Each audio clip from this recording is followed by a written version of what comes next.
Hey, good morning.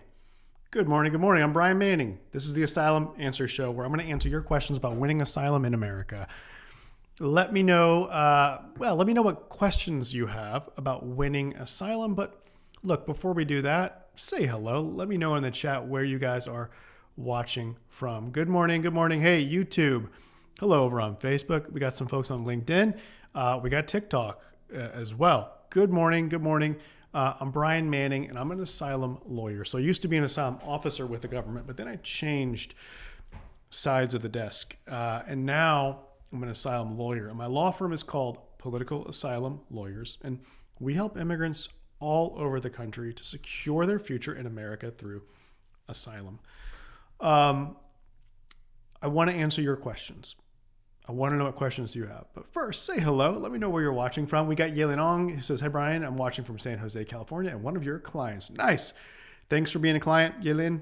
And thank you for being with us on the show today. And really, thank you for putting your trust in my law firm to support you and to help you. It means a lot. I know it's a very serious decision. It's a huge thing. It's a huge thing deciding who to hire to be your asylum lawyer because of the consequences here, because of how consequential this case is to your future. So thank you for choosing us and for your confidence. And we want to keep earning that and make you proud. All right. Good news, guys. We just got an asylum approval. I checked like 5 minutes ago. I just saw on our chat that we got an approval that came in.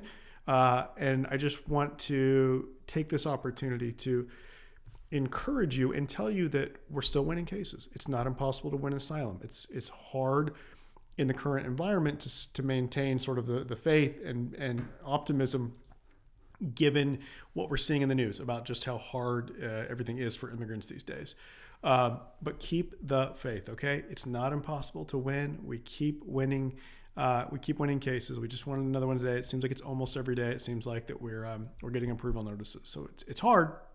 And I think honestly, it's only going to keep getting harder as time goes by with this administration, but it's not impossible if you have if you're a legitimate case and you work really hard to put together a strong case and you get the right guidance, then it's not impossible to win this. And the most important thing is the preparation. I'm not sure if any of you were on. I went live. Was that yesterday? Yeah, yesterday, and I talked a little bit about something kind of special that is new that I'll mention again. I won't go into as much detail today, but I'll tell you a little bit more about it in a second. And it's something special that has to do with preparation for your asylum interview. All right. Hello. Good morning. We've got, "Hey, Brian from Michigan," says Abdo. Nice to have you with us from Michigan, Abdo. Thank you for being here. Brown Egal says, "Hello, boss. I'm from Tracy." You mean Turkey? I'm guessing from that name. I'm watching. Good to have you. Thank you, Brown Egal. Edward in Ireland. Interesting. Very nice. Very interesting. All right. Good morning. Good morning. Welcome to the Asylum Answer Show. Hey, Vadel on TikTok. Glad you're with us. Oh, Tracy. Oh, gotcha. You're in Tracy, California. Says, gotcha. Says Brown Egal. Nice. Thank you, Vadel. All right. Thank you. Thank you. Good to hear from you. Good to hear from you. YouTube. Good morning. Juan Carlos Cabrera. Hello, big boss. Nice. I like that. I like that, Juan Carlos. All right. From Chicago, Illinois says, "Not the boy vest." Not the boy vest. Nice. Seattle, Washington says, Leo. Says, "Just know you're doing a great job, and I sincerely appreciate watching your videos. Keep up the good work." Thank you, Leo. I appreciate that. All right. Okay, look, let's get to the questions. Good morning for those of you who just joined recently. I'm Brian Manning. I used to be an asylum officer with the government, but now I'm an asylum lawyer, and I have a law firm called Political Asylum Lawyers, and we help immigrants all over the country to secure their future in America through asylum. Doesn't matter. So we're based in Texas, but it doesn't matter, and it doesn't matter where you are because we can help you. It matters that you're in the United States. We can help anyone in the United States with an asylum case, everywhere in the United States, anywhere and everywhere. All right. Alrighty, let's go to the questions. Let me know in the comments what questions you have about winning asylum in the United States. All right.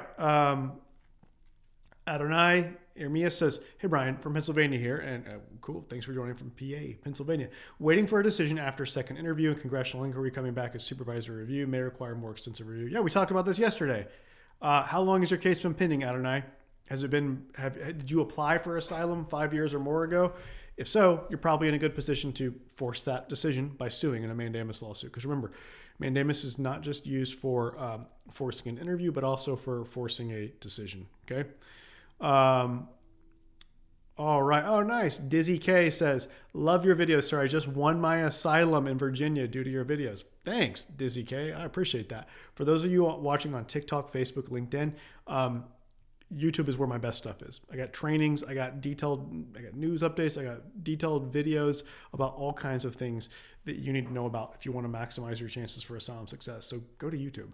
And on YouTube, you can search for Political Asylum Lawyers. That's the name of my law firm. It's also the name of our YouTube channel, Political Asylum Lawyers. All right, go to YouTube and search for Political Asylum Lawyers. Hey, I'm watching in Texas, says Ernest Su Ambebila. Sorry for mispronouncing that. Good, nice. Thank you for joining us in Texas. All righty, let's do it. Let's get the questions. Thank you, Leo, saying for the kind words. I appreciate it. Juan Carlos wants to know, in my asylum master hearing, can I adjust status if I already have an I-30 approved? No. You have to file the I-485, right? But then also, the judge isn't going to do that in a master calendar hearing. They will set another hearing to consider. They might set two. They might set one for asylum, or they might just do the green card case first. And if you don't win that, then they might set another one to hear your asylum claim, or they might set them both for the same day, like do both of them on the same day. Okay. Epic Tale says, on YouTube says, what are the chances of winning an asylum if I apply now in Texas? Good question. And the question is this: what are your chances for success in Texas as an asylum seeker? Look, they're pretty low. Texas is tough. It's one of the tougher places in the country to win. Basically, the South, pretty much all of the South in the United States, is pretty hard to win, except New Orleans in Louisiana. New Orleans, that asylum office of USCIS tends to have a higher approval rate than the surrounding areas. But in general, in Texas, in Florida, in Georgia, it's hard. The approval rates are low, both in the immigration court and at the asylum offices. I don't know the exact rate at the Houston Asylum Office anymore because they don't publish it. They haven't published that statistic in several years, so I don't know. But we know the immigration courts do publish statistics, and I haven't seen it. I don't remember what it is right now for like Houston and Dallas are both low. El Paso's a little bit higher. San Antonio's a little bit higher, but they're still not high. Okay. So basically, it's hard to win asylum in Texas. You got to bring your A game. You got to be ready. You got to present a great case. You got to be super prepared. Okay. Hey, BK on TikTok says, I got my asylum grant last year. Is there any risk if I apply for a green card? Yeah, there's always some risk anytime you raise your hand and reach out and engage with the immigration authorities. But there's also risk in not doing it. Like, let me rephrase that. If you get your green card, you'll be in a much stronger position, more secure, safe position with permanent residency than just being an asylee. I recommend that you apply for your green card. Generally speaking, there may be some reasons in your particular case not to, but usually there's not. Usually it's the best thing to do is apply for your green card as soon as possible, which means like the day after you win your asylum case. All right. Can a green card holder travel to Afghanistan? Waleed, you mean you got your green card based on asylum? I recommend that that asylees not go back to their home country until they have U.S. citizenship. That's what most immigration lawyers recommend, and I agree with that. Okay. All right. Watching from Indiana. Nice to have you over in Indiana. Thank you on TikTok. All right. Edward says, my interviewer was so aggressive and intimidating. I reported him to my lawyer. Will it affect my case? What do you mean? The fact that you reported him to your lawyer? No. If your lawyer goes and makes like a formal complaint, will that affect your case? Probably not. Probably not. But look, it's hard, right, Edward? It's harder than you thought. Edward, let me ask you this. Evelyn, was it harder than you thought it would be? Was the interview experience more difficult than you expected? Sounds like maybe the answer is yes, since you're saying the interview was so aggressive and intimidating, because that happens with some frequency. Some of them are perfectly professional and nice and pleasant, but some of them are yeah, exactly like that, aggressive and intimidating. It's not uncommon at all. The asylum interview in general is probably going to be much harder than you expect. Even if you get a nice officer who's pleasant and professional, it's still going to be harder than you expect, unless you have been through a full-scale mock interview with a professional to help you feel what it's like. Unless you've done that, you're in for an unpleasant surprise at your interview, because it's probably going to be harder than you expect. Okay. All right. Oh no, my husband. Okay, Mariposa Fikri says, my husband just got his appointment for his asylum interview in New Jersey. We're scared to even go. We should talk. You should schedule a consultation, because it's not too late for us to help if you're interested, if you think you might want to get help. In fact, this is a good time to mention this. If your husband already has the interview scheduled, if it's less than a month from now until the interview, then we would not be able to help. We wouldn't have time to help you with like documents, with declaration, evidence, legal brief. We may or may not be able to actually represent you during the interview, depending on the timing and depending on our calendars. But what we can do is give you the best thing that we can focus on the most important thing, which is your preparation. We can help you to prepare, or your husband in this case, Mariposa. We can help you prepare by doing a full-scale mock interview, practice interview from beginning to end, followed by a debrief session where we're going to give you feedback about how you did, and how you might be able to tell your story in a clearer, more impactful way. And then we're going to give you audio and video recordings of and transcripts and AI generated summaries of those 2 practice sessions, so that your husband can keep studying them and keep benefiting from them up until the day of the interview. Okay. This experience, this package we call the mock asylum interview experience. It's new. We just started offering this as a standalone service. In the past, we said, no, you got to hire us for like full scale representation if you want our help. But I realized then that there's a lot of people who need help, and they don't have the time because their interview's coming up soon, or maybe they don't have the resources to hire us for like a full scale representation, because it's expensive, right? So I thought, what could we do? What else could we do to help people? And this is it. This is the best way that I could think of to help people, because this aspect of the case development, of the preparation, meaning like the mock interview and the preparation that we do with you, is the most important part of your case. It's the most important thing that we do for our clients. It's more important than what they say in their application. It's more important than what you say in your declaration. It's more important than your evidence. It's more important than having a lawyer representing you on the day of your interview. To be clear, the most important thing in your case is your testimony, what you say on the day of your interview. So the most important and powerful thing that you can do to give yourself the best possible chance for success is the preparation. And that's what we're now offering as a standalone service. So it costs a fraction of what it would cost to hire us for full-scale representation. I just created a webpage like yesterday with like tons of information about this. It's a long webpage. It scrolls forever. But Mariposa, I encourage you to go check it out. It's called asylumprep.com. Just type in your browser, asylumprep.com. Okay, I'm going to put it in the chat. Asylum interview training, asylumprep.com. And this is where there's tons of information on this page. And the thing is, if after reading this information you think that you might want this help, you would need to schedule a consultation your husband would need to schedule a consultation first to see if he qualifies, because not everyone qualifies for this service, for what we call the experience, the mock asylum interview experience, or for short, just the experience. All right. Go check it out, Mariposa. Asylumprep.com.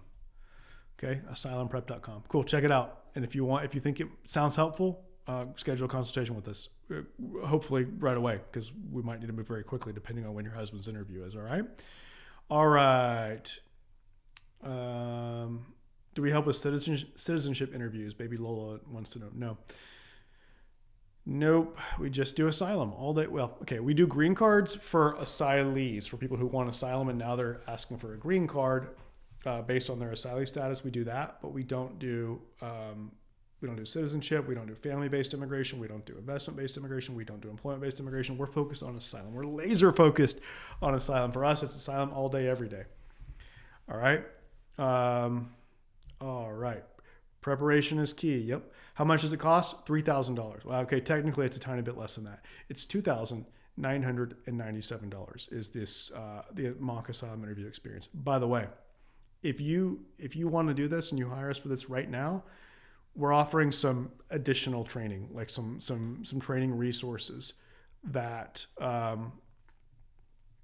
that I think you'll find really valuable for a limited time. We're offering these for a limited time, and I talk about those in detail on this webpage, asylumprep.com. Go check it out. Yep. Thanks, Mariposa. Hiring us from beginning to end in an asylum case costs like $11,000 to $16,000, depending on the circumstances. But this service of just the preparation it's $3,000, a little bit less than $3,000. So it's a fraction of what it costs to hire us for full scale representation. Oh, nice. Birain36 says, thanks, Brian. You advised me on my asylum interview. I won my case in court. Nice. Congratulations, Birain36. That's awesome. I'm glad to hear that. Congratulations. Very good news. I'm really happy for you. Alrighty.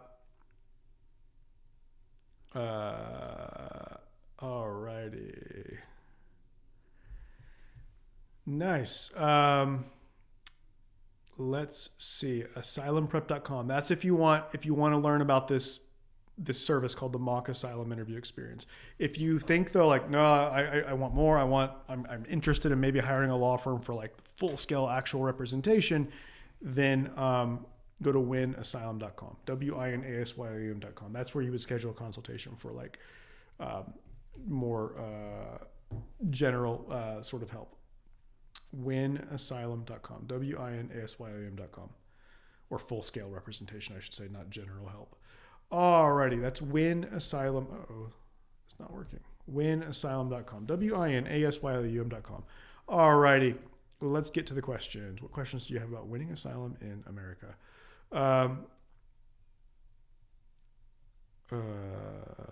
Eugene says, do you help? I didn't see the first part of your question, Eugene. Do we help with what?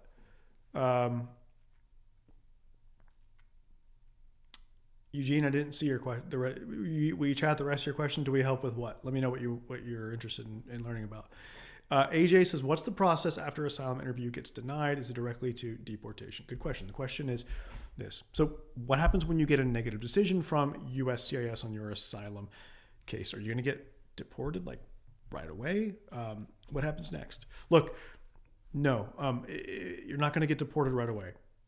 If your case gets a negative decision from USCIS, assuming that you do not at that moment have lawful immigration status, which most people don't. But actually nowadays with interviews happening very quickly, some people still have their tourist status when they get that negative decision. But let's say you do not have legal status at the moment you get that negative decision, your case is passed to immigration court. You are put in deportation proceedings. The government is trying to deport you, but you do get a second chance. You get to explain your case to the judge, and the judge decides whether you get asylum or not, okay? So the good news, and that process is going to take a while. It's probably going to take at least a year, honestly, probably multiple years, such that it's not like you're going to get deported right away if you get a negative decision from USCIS. Okay. All right. All right. Nice. What questions do you have about winning asylum in America? For those who joined recently, I'm Brian Manning. I'm an asylum lawyer. I used to be an asylum officer with USCIS, with the government. But now my law firm, now I'm a lawyer. In my law firm, we just do asylum all day, every day. And so, Eugene, that answers your question. Do you help with citizenship interview after green card based on status? No, we don't, Eugene. We don't do anything related to citizenship, even though it's for an asylee, unfortunately. Sorry, man. All right. All right. Nice.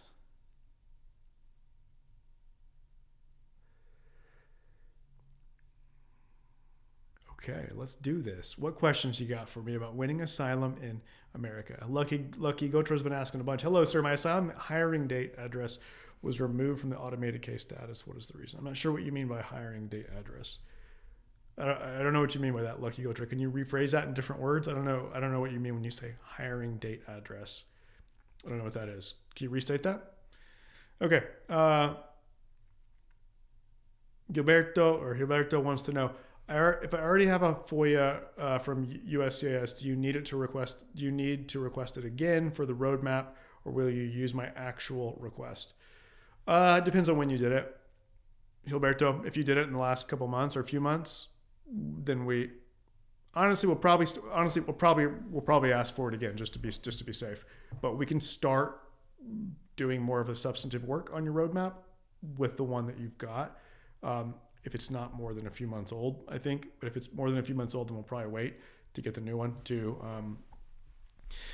do the work on the asylum roadmap. By the way, this sounds like one of our clients who's asking about something called the asylum roadmap. What is that? The question is, what is the asylum roadmap? So the asylum roadmap is what we call the packet that we submit to the asylum office in support of your case. It's like it's the written arguments and the written package that we use to show the officer how to get to the answer yes in your case in the easiest way possible. That's what we call a roadmap, because it's like a map to help them get to the answer yes. It consists of your declaration, evidence, a legal brief that we write, and in which we cite to and discuss and analyze and leverage country conditions information that we include as well.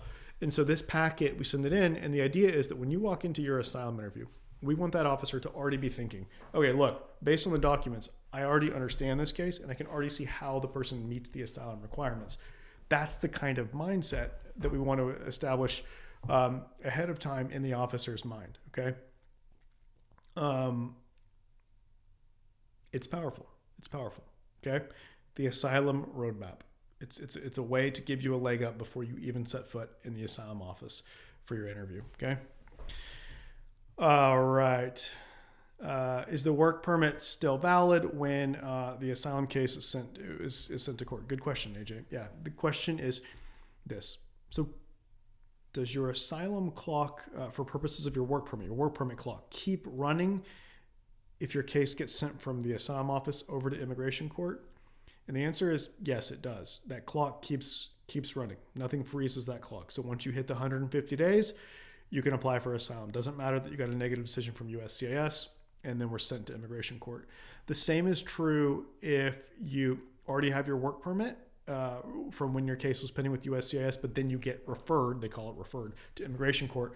Your work permit keeps working. You don't have to apply for a new one. It doesn't go away or terminate. It's still good. You can keep working on it. You can keep applying to renew it while your case is pending in immigration court. In fact, if you have to appeal from immigration court up to the Board of Immigration Appeals, and even up above that to a federal court of appeals, you can keep renewing your work permit during all of those that process, which is probably going to be a very long time. So that's good news.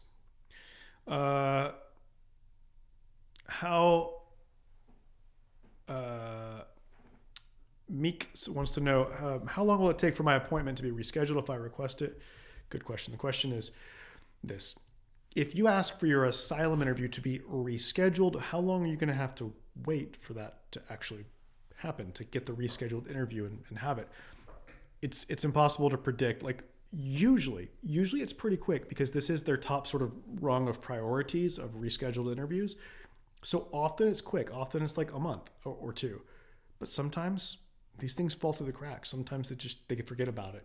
For whatever reason, it doesn't get rescheduled and it could go months or longer. And so for that reason, I generally tend to think that you should not ask to reschedule your asylum interview. I mean, unless you're like sick or have like a emergency, of course, then it's fine. But if it's just, I got my interview notice and I don't feel quite as prepared as I would hope because I haven't been thinking about my case for a long time, or maybe you applied right now or recently and you got your interview right away and that came as a surprise, and you're not as prepared as you would like, I usually think it's still better to go ahead with the interview. Look, there's time, even if you only have 10 days, there's time to get help, there's time to study, there's time to practice, there's time to do the mock asylum interview experience.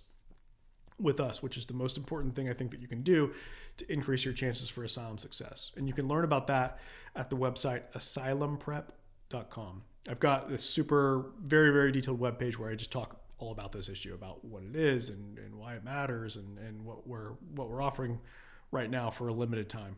Because we're offering for a limited time more than just the package that I described earlier of the 3 pillars of the experience. We're offering some sort of bonus trainings and bonus offerings right now, but it's for like a limited time. It's very much limited.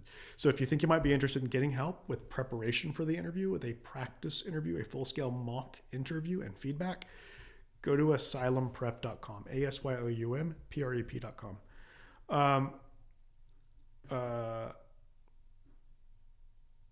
All right, Yalen, I see you. My former lawyer mailed my I-589 on February 26, 2020. I came to the U.S. on February 27th, 2019, but it was received in March 2016. Does that mean it was filed over a year after arrival? The good news, Yelenong, is that they do use the mailbox rule, which means that if you can prove that you mailed it on February 26th of 2020, like the mail company, whether it was UPS or USPS, whoever it was, or FedEx, that the stamp shows that they took it from you and started processing it on that day, then USCIS should consider it timely for purposes of the 1-year filing deadline. Okay, so that's good news. Good news, very good news. All right, what questions do you have about winning asylum in America? I'm Brian Manning. I used to be an asylum officer, but now as an asylum lawyer, well, my law firm, we help immigrants all over the country to secure their future in America through asylum. Asylum's what we do all day, every day. All right. All right. Ooh. Nice. Been waiting for an appointment for asylum since 2017. Is that normal? Good question. The question is this. Is it normal to wait for several years for your asylum interview? Let's say you've been waiting 5, 6, 7, 8 years. Does that mean there's a problem with your case and you haven't gotten your interview yet? No, it doesn't mean there's a problem. It is normal. Look, there's a massive backlog of about 1.5 million cases that are pending right now with USCIS, with the Asylum Office. And so they just can't, they just don't have the resources to work through the backlog.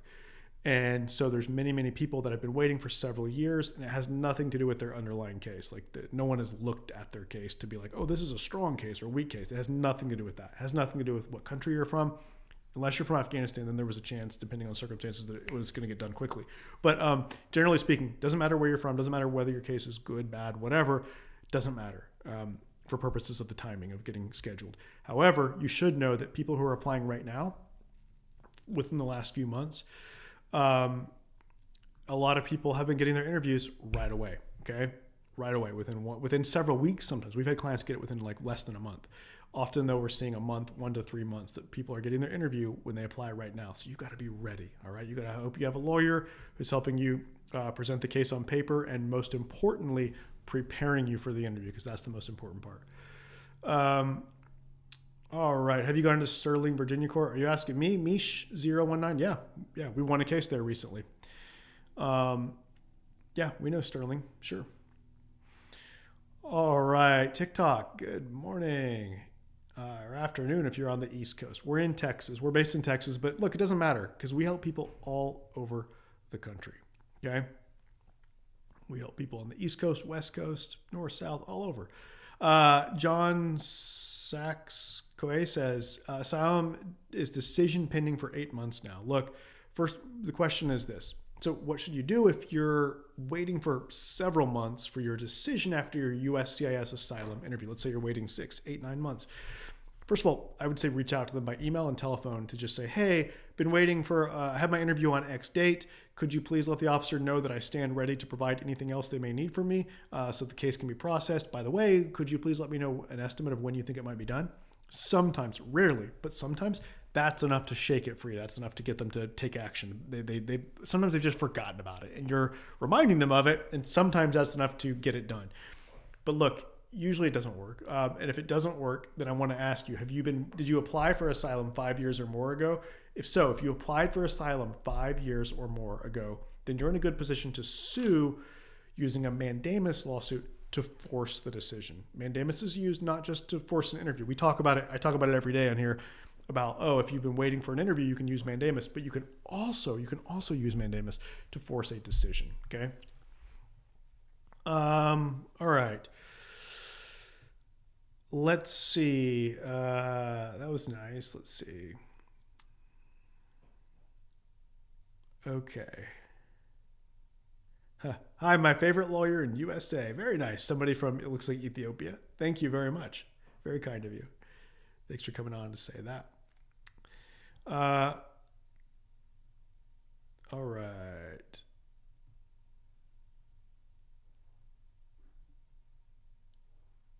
Oh yeah, yeah. You're Mish or MICH019 or Mish. Yeah, that's great. That's a very high approval rate. You're very lucky. You're very lucky.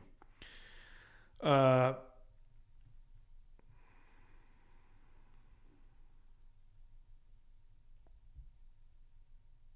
nice.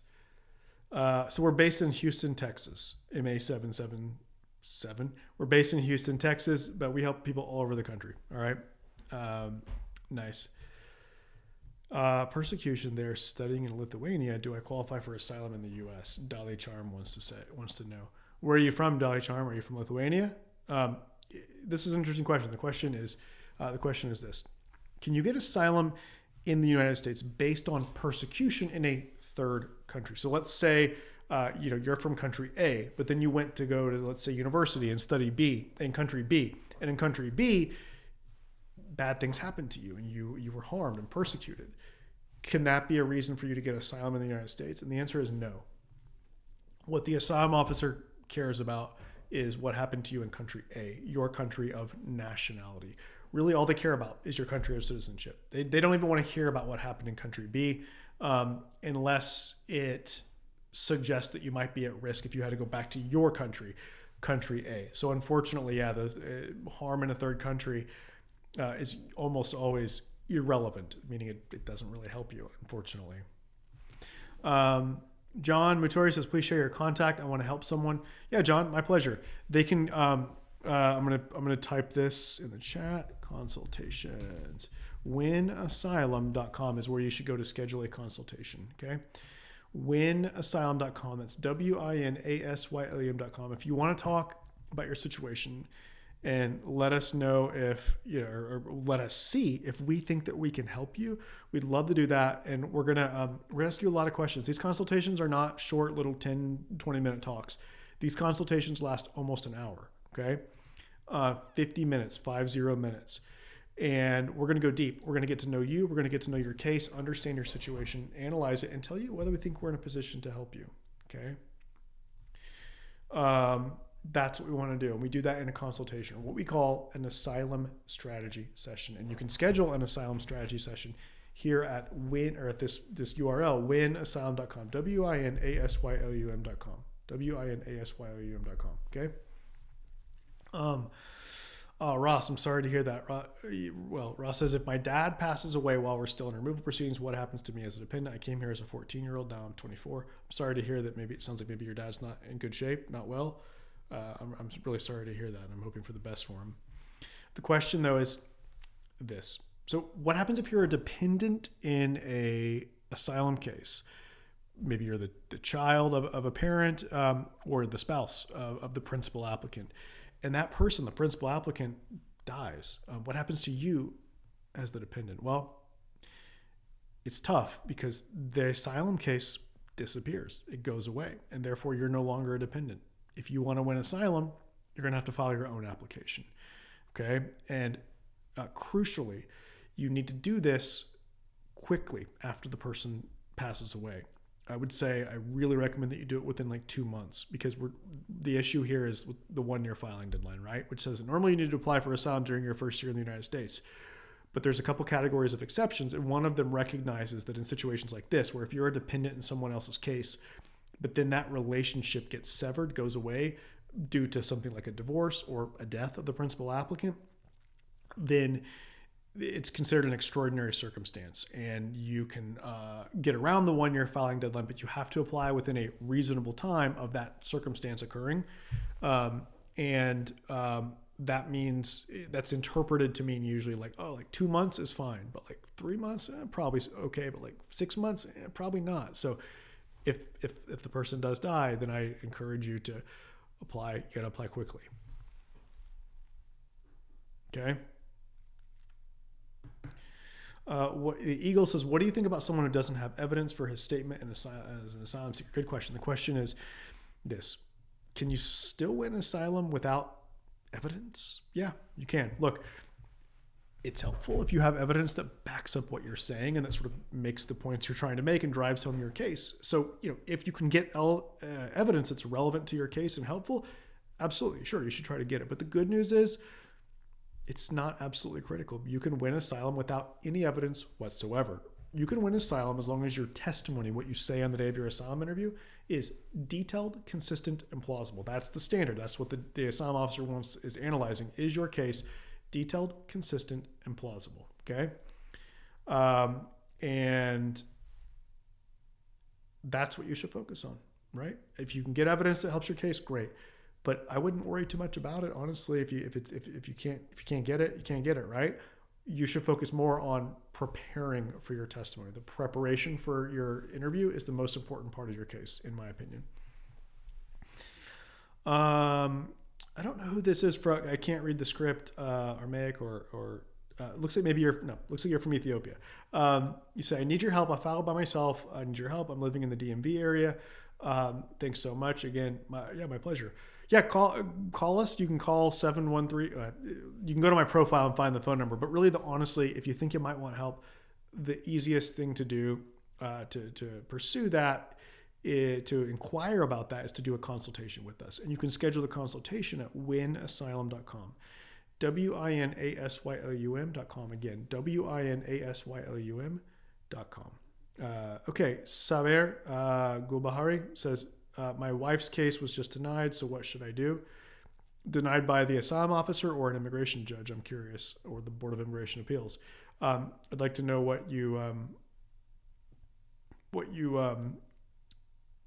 mean by that. Your wife's case was denied. But look, the good news is that unless it was the Federal Court of Appeals denying it, then there's still hope, okay? If you lose your case at the asylum office, you may still be able to win at the immigration court, unless you get a final denial from USCIS, which is another thing. But there may still be hope, is what I'm saying, all right, Saber? There may still be hope, and if you want to keep pursuing your case, or your wife wants to keep pursuing her case, I recommend that she talk with an asylum lawyer right away, okay? All right, nice. We've got, where was that question?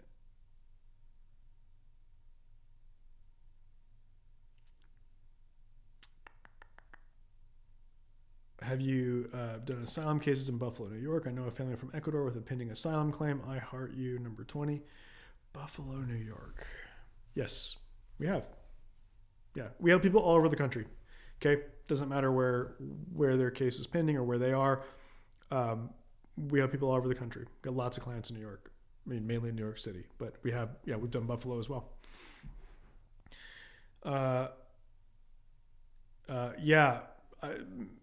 Mish says, I was investigating my judge, and the judge was a former pro-immigrant attorney, immigrant advocate. Okay, good. You're lucky. Those judges, most of them, tend to be, in my opinion, a bit more reasonable and better. But that's just my opinion. But you're lucky, because most of them are not that. Most of them are the opposite. Most immigration judges are former prosecutors, the people that work for ICE, the lawyers for ICE who are trying to get immigrants deported in court. That's most of the judges used to do that, and so they're a very different mindset. They're, in my opinion, anti-immigrant. The Eagle wants to know, is your office in New York City? No, we're based in Houston, Texas, but it doesn't matter. We'll do the video conference virtually. We'll do the consultation virtually by video conference. The Eagle, all right. And we help people all over. We have lots of clients in New York City, lots. So don't let that stop you. If you think you might want help with your case, go to winasylum.com. asylum.com. Saber wants to know the phone number. Yeah, I'll type the phone. I mean, look, the easiest thing to do is go to winasylum.com. But I'll put to schedule your consultation. But I'm going to put the phone number too. Call us. I'm pasting the phone number now in TikTok, and I'm about to post it in YouTube and Facebook and LinkedIn. But really, winasylum.com is the best way, honestly, to move forward with this.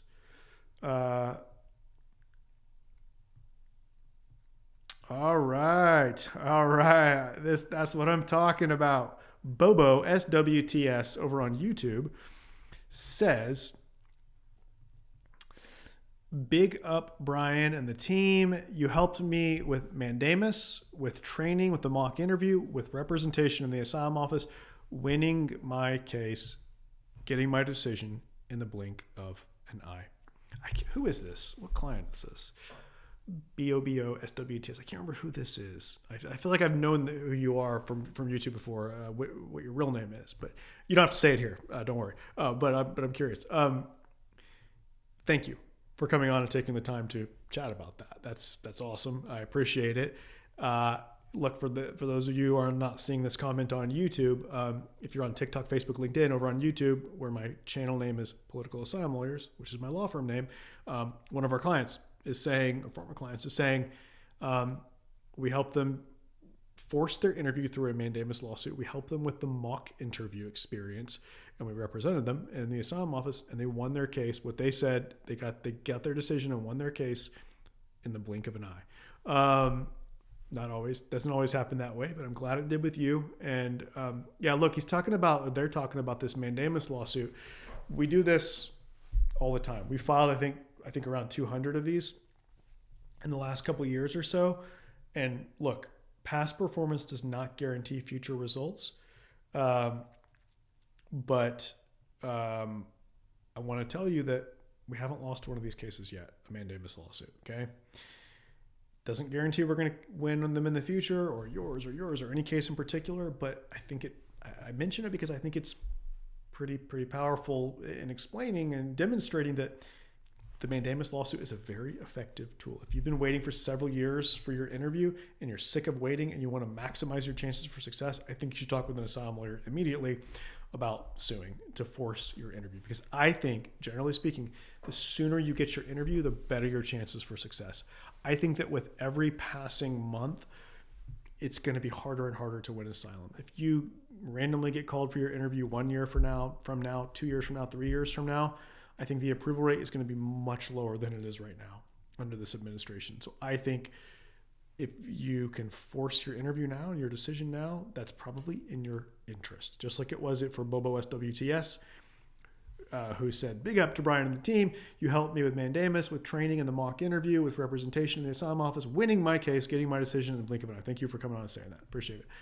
All right.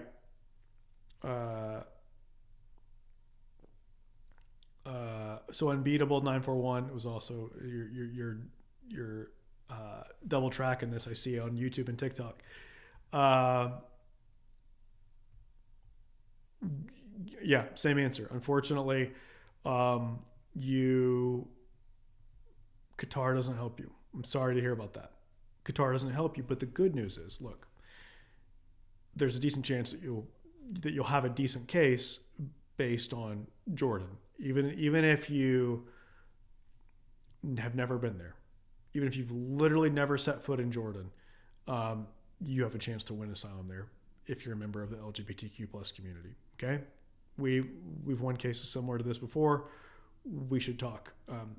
Okay, go to winasylum.com, winasylum.com, winasylum.com. Owner wants to know what's our win rate for our law firm. I don't know exactly, but the last time that I looked a month or so ago, and I can tell you this. For cases at that time, for cases where the person hired us from the beginning, meaning they hired us before they applied, and we actually helped them apply for asylum, and then we helped them for the rest of the case, as of like a month or so ago, maybe it was 2 months ago, I don't know, when I looked at this, I think it was like 74% approval rate at the asylum office for those cases. For cases that have run their whole course, The national approval rate last time the Asylum Office published statistics was, I think, like 28%. That was a few years ago. I think it's probably much lower now. I think it's probably below 20% now. So yeah, I believe we help people to significantly increase their chances for success. Okay. All right. Nice. Thank you, Bobo SWTS. Cool.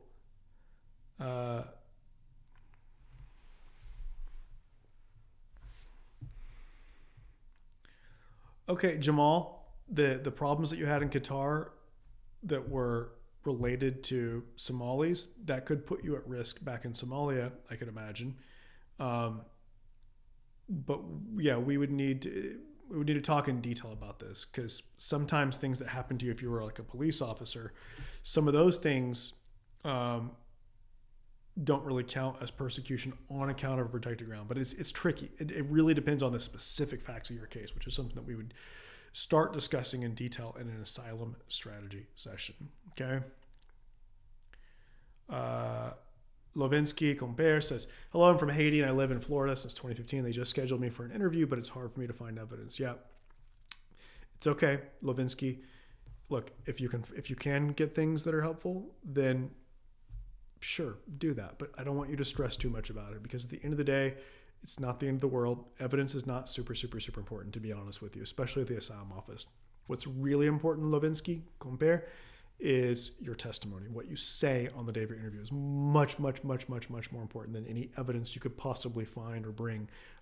You can win asylum without any evidence whatsoever. Levinsky, the preparation is the most important. And I don't know if you saw this when I said this a few minutes ago, but we just started offering a service that is just the preparation. Look, I think the best thing to do is hire my law firm from beginning to end, from start to finish.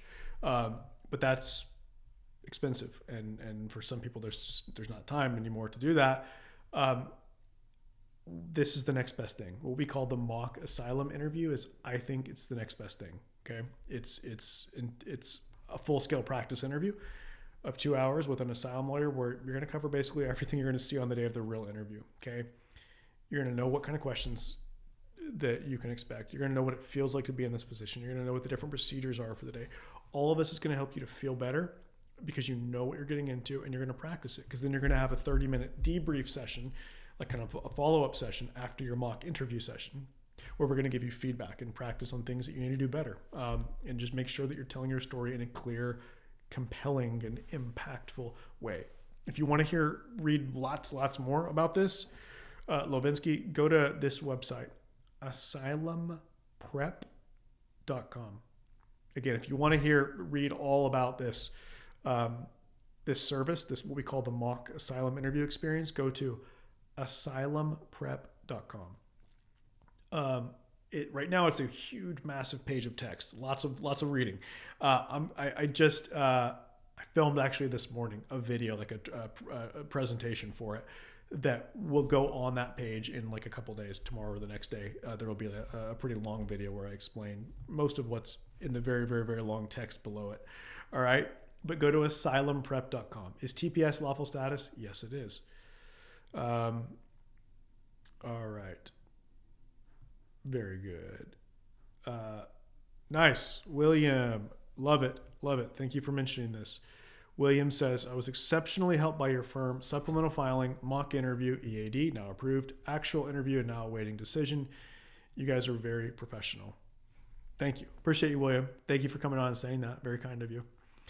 All right, look, if you want to talk with us, I hope you'll schedule a consultation. You can do that at winasylum.com, winasylum.com, winasylum.com, winasylum.com, winasylum.com. That's it for today. I'm Brian Manning.